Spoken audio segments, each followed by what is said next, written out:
Luego de más de una década de gobiernos cambiantes, un nuevo golpe de Estado derroca al presidente Castillo e impone a Arturo Rawson como sucesor, quien 3 días más tarde, sin haber llegado a prestar el juramento, es reemplazado por el general Pedro Ramírez, que contaba con el respaldo del GOU y encabezaba el golpe. En este contexto, Juan Domingo Perón, en ese momento coronel, comienza a ganar visibilidad. A Ramírez a fines de febrero de 1944. El general Farrell ocupa la presidencia y Perón el ministro de Guerra, y 5 meses después la vicepresidencia. A lo largo de todo ese año, la relación entre Perón y los dirigentes de numerosos sindicatos se afirma notoriamente. En este periodo, los activistas sindicales son reconocidos oficialmente y el gobierno designa una serie de leyes y decretos que afectan la vida del trabajador. Se establecen tribunales de trabajo. Se controla el cumplimiento de las jornadas laborales. Se extiende el régimen jubilatorio. Se sanciona el llamado Estatuto del Peón, que declara derechos para los trabajadores rurales. Se declaran las vacaciones pagas, el aguinaldo y nuevas y favorables condiciones de estabilidad para los trabajadores. Los sectores mayoritarios de los grandes partidos se pronuncian en contra del gobierno militar y a este escenario se le suma el nuevo embajador norteamericano Sproul Braden, que acusa de nazifascismo al gobierno actual. Un movimiento encabezado por el general Eduardo Ábalos fuerza a Perón a renunciar el 9 de octubre. Días después, el ex vicepresidente es encarcelado en la isla Martín García.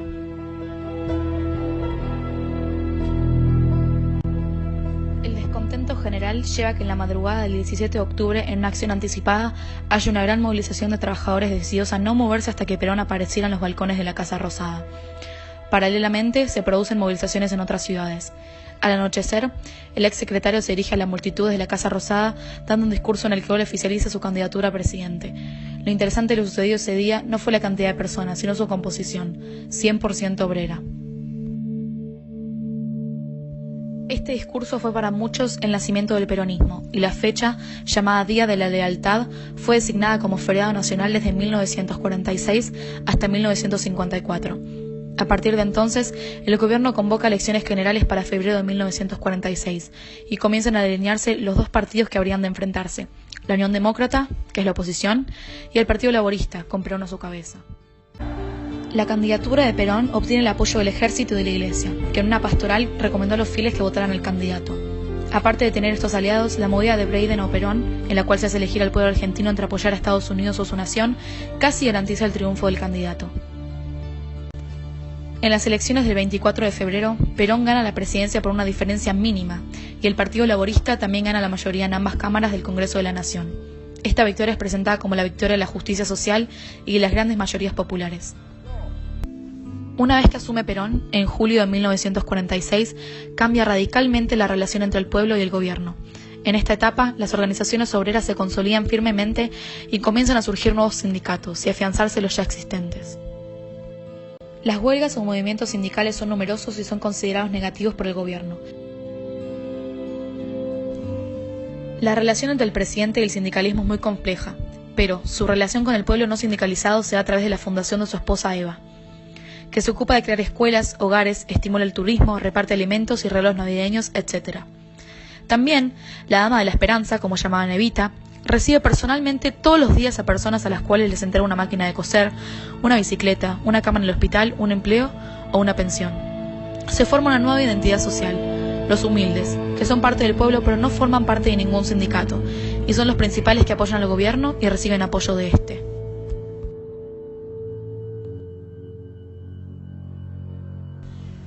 El gobierno de Perón vuelve a acelerar el crecimiento de la escolarización primaria y secundaria.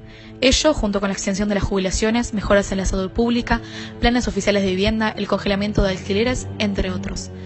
Algunas de estas políticas habían comenzado con anterioridad, pero la dimensión alcanzada es lo que distingue la etapa peronista.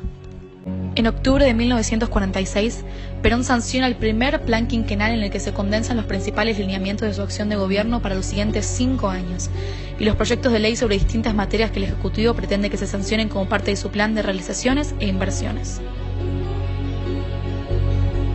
Luego de unos años, el gobierno comienza lentamente a volverse autoritario. En 1947 se reemplaza la Corte Suprema mediante un juicio político escasamente convincente. Comienzan las intervenciones a las provincias, se utiliza el cierre de debate en los debates del Congreso, se fundan radios y diarios propios, etc. En 1949 tiene lugar una reforma constitucional que establece el voto directo para presidente, vicepresidente y senadores nacionales, y la posibilidad de reelección. A su vez, el derecho al voto de las mujeres se fija por ley y una reforma restablece el sistema de circunscripción uninominal. También, esta nueva Constitución reconoce los derechos especiales de la ancianidad y fija los derechos del trabajador. A pesar de esto, los trabajadores no dudan en apelar con frecuencia a las huelgas entre 1946 y 1949, con el objetivo de que el gobierno interviniera en apoyo a las posiciones sindicales. Los años del peronismo había visto su fin en 1949, cuando los precios de la carne y los cereales comenzaron a bajar. Las reservas acumuladas empezaron a faltar y se empezó a ver la inflación. Durante los próximos años la decadencia sigue, teniendo como punto más alto el invierno de 1952, tras sequías sucesivas, mismo año en el que muere Evita, símbolo de la prosperidad perdida. En 1952, Perón presenta en el Congreso el segundo plan quinquenal, que apunta a la industrialización pesada y de sectores básicos, así como también contemplaba la convocatoria al capital extranjero.